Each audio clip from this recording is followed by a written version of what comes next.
Hello friends, நம்ம ஒருத்தருக்கு எவ்வளோ நல்லது எடுத்து சொல்லி புரிய வச்சாலும் அவங்க ஒரு சிலருக்கெல்லாம் புரியாதுங்க. எவ்வளோ எடுத்து சொல்லி வச்சு என்ன நம்ம சொல்லியும் அவங்க புரிஞ்சிக்க மாட்டேங்கிறாங்களே, கேட்க மாட்டேங்கிறாங்களேன்னு நீங்கள் நினைப்பீங்க. அதை கண்டு நீங்கள் தோண்டு போகிறது கவலைப்படாதீங்க. கேட்குறோன்னு மனநிலைமையில் இருந்தாக்கா அவங்க கேட்பாங்க. உடனே கேட்க மாட்டேன்றவங்களுக்கு நீங்கள் கவலைப்படாதீங்க, அழாதீங்க, தூக்கி போட்டு போயிட்டே இருங்க. சொல்ல தான் முடியும்.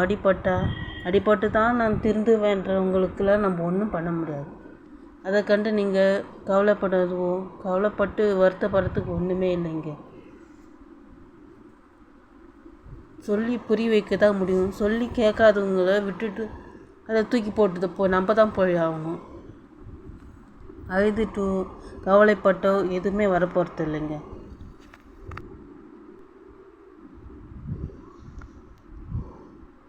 சிலரெல்லாம் அடிபட்டால் தான் திருந்துவேன்னு நினைக்கிறவங்கள நம்ம ஒன்றுமே செய்ய முடியாது. அடிபட்டு தான் நம்மளுக்கு புத்தி வரணுன்ட்டு இருந்தாக்கா அப்படி தான் நடக்குங்க. ஒரு சிலருக்கு எவ்வளோவே அடிபட்டாலும் உங்களுக்கெல்லாம் புத்தியே வராதுங்க.